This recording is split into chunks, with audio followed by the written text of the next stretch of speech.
여러분 안녕하십니까? 코로나 바이러스보다 더 무서운 건 바로 이것.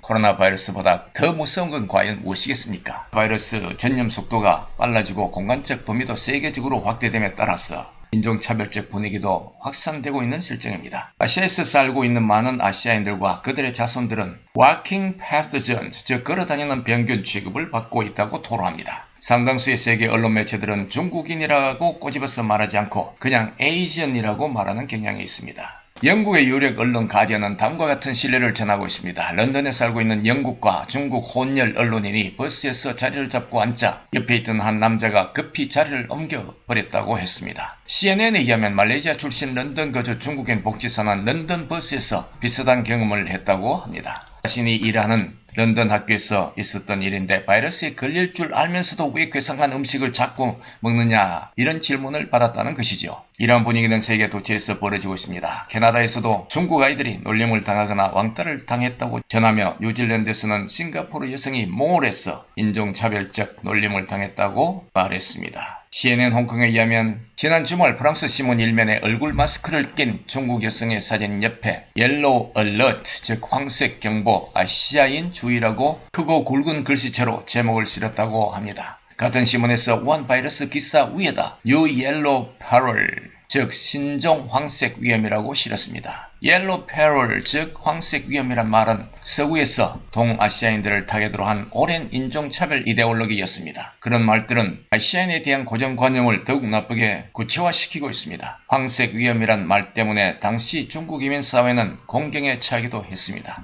미국 정부의 선정과 합문화가 중국인에 대해 더럽고 미개하고 부도덕하고 그리고 사회에 위협적이라는 인종차별적인 이미지를 널리 퍼뜨렸던 것입니다. 다음은 2월 1일자 뉴질랜드 헤럴드 기사를 참고로 해보겠습니다. 가족들의 안전을 위해 익명을 요구한 중국에서 부인 그리고 두 아이들과 함께 중국의 북동 지방에 살고 있는 뉴질랜드 남성은 자신과 가족이 겨우 여명해 가고 있다는 뉴스를 전했습니다. 중국인들은 먹을거리를 위해 사투를 벌이고 있고 사용한 마스크를 되팔기 위해 쓰레기통을 뒤진다고 전했습니다. 새 것처럼 보이도록 다림질까지 해서 판다고 합니다. 아울러 인터넷에서 보는 중국은 진실과 상당한 차이가 있다고 덧붙였습니다. 이런 사태가 날로 악화되고 있다고 전합니다. 이분은 외국인으로서 중국에 사는 동안 늘 차별 대우를 받았는데 코로나 바이러스 발발 이후 더욱 악화되었다고 합니다. 사람들 중에는 바이러스에 걸렸다며 함께 걸리자고 주위 사람들의 얼굴에다 침을 뱉기도 한다고 전합니다. 맨체스터 대학 석사과정의 영국 국적 중국인 샘 페이는 자신이 가디언에 기고한 글에서 이번 주 저는 위협과 질병 덩어리의 일부인 것처럼 되어버렸습니다. 단지 인종 때문에 바이러스 보균자라고 저를 보는 것은 분명 인종차별주의가 아닙니까? 아시아인으로서 어쩔 수 없이 겪는 일이긴 하지만 점점 불안해집니다. 지난주 출근 버스에서 제가 앉으니까 저희 옆자리에 앉아있던 한 남자는 급히 짐을 챙겨서 일어나서 자리를 옮겨버렸습니다. 이번 코로나 바이러스는 중국인들에게 지나간 악몽을 불러오고 있습니다. 알자지라 뉴스를 봅시다. 프랭크 이에는 사즈가 한창인 2003년도에 가족과 함께 캐나다로 이주를 했는데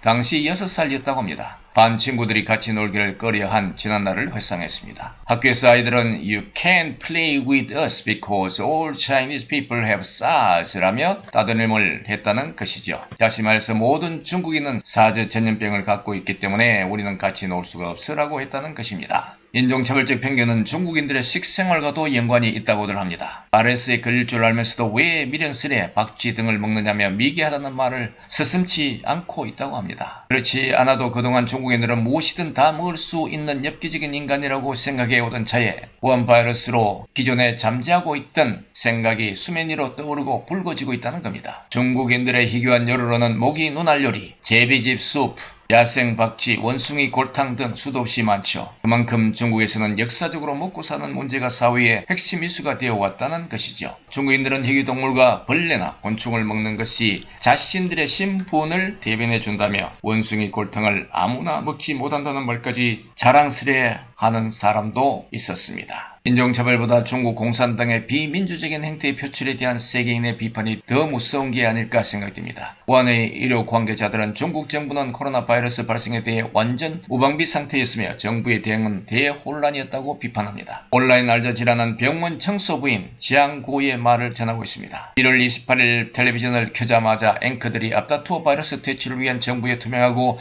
신속한 대응과 중국 공산당에게 깊은 신뢰를 보낸다며 우한 주민들이 담긴 비디오를 보여주며 유쾌한 표정으로 정부를 향한 아낌없는 격찬을 보내는 장면을 목격했습니다. 그는 아들에게 말했습니다. 내가 일하는 병원의 의사와 간호사들이 지쳐서 쓰러질 지경이야. 텔레비전에 나오는 저들은 딴 우주에 살고 있는 것 같아 라고 말입니다. 지앙고의 아들은 즉각 지쳐 의자 위에서 잠에 떨어진 의사와 간호사들 사진과 함께 웨이보에다 메시지를 올렸습니다. CCTV가 뭐라고 하든지 간에 상관하지 않아. 우한은 여전히 무서워. 이러한 사진과 메시지는 일파만파 퍼져나갔습니다.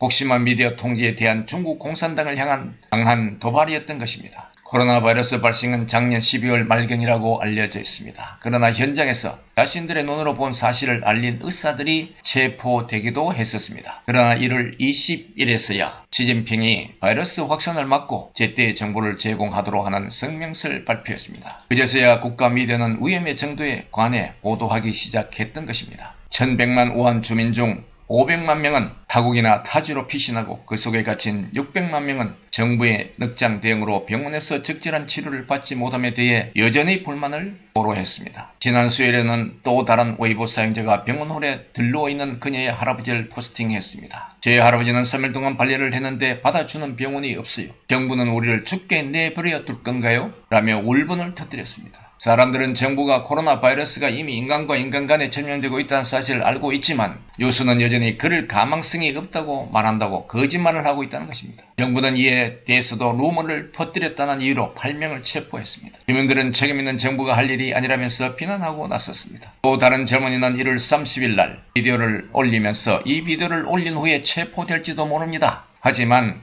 저는 여러분들이 황강의 지금 상황이 얼마나 위험한지를 알아야 합니다. 우리는 도움이 절실합니다. 정부는 더 이상 우리를 돌보지 않습니다. 비디오는 바로 사라졌습니다. 중국 당국이 웨이보 등의 매체를 철저히 감시하며 정부의 지침에 반대하는 포스팅을 삭제하고 그런 사용자를 추방하기 때문이죠. 중국 젊은이들의 분노는 점점 치솟고 있습니다. 다수의 사람들이 현재 상황에 대한 메시지를 전하기 위해 가상 개인 네트워크 서비스를 이용해서 중국에서는 차단되어 있는 트위터나 유튜브로 눈을 돌리기도 합니다. 유명한 변호사인 큐시 체는 I'm not even afraid of death. Do you think I'll be afraid of you, Communist Party? 라며 트위터에 불만을 터뜨렸습니다. 다시 말해 그는 죽음이 두렵지 않다. 공산당 내가 너희들을 두려워할 줄 아니? 이런 뜻이죠. 그는 코로나 바이러스의 심각성을 보도하기 위해 우한을 직접 방문해서 병원 의료 물품이 턱없이 부족함에 대해 불만을 토로했습니다. 또 다른 주민은 유튜브 포스팅에서 우한은 지금 죽음을 기다리는 생지옥이라고 말했습니다. 위챗에 올린 한 여성의 글은 다음과 같이 말하고 있습니다. 저희 어머니 시체를 수거한 차가 떠나버렸습니다. 그리고 저는 울면서 따라가고 있었습니다. 추운 날이었습니다. 절망적이었습니다. 중국인들의 불만은 점점 고조되고 있습니다. 처절한 현실에도 불구하고 중국 정부와 중국 정부 매체는 코로나 바이러스에 대해 지나치게 긍정적으로 보도한다는 것입니다. 우한 주민들의 들끓는 분노는 거의 언급하지 않고 앵커들은 매시간 바이러스에 대한 중국 정부의 빠른 대응과 전례없는 봉쇄 조치에 대해 국제사회가 깊은 인상을 받았다는 메시지를 반복하고 있다는 것입니다. 결론적으로 이번 코로나 바이러스 때문에 중국인들이 세계 도처에서 직간접적으로 따돌림을 당하고 있는 현실은 비극입니다. 그러나 더 큰 비극은 중국이 여전히 공산주의 사회의 틀을 유지하면서 주민들의 입과 귀를 틀어막으려고 한다는 사실 때문에 세계인들이 보내는 따가운 눈총입니다. 인종차별과 중국 공산당의 체제가 코로나 바이러스보다 더 무서운 비극으로 다가오고 있습니다. 여러분 감사합니다.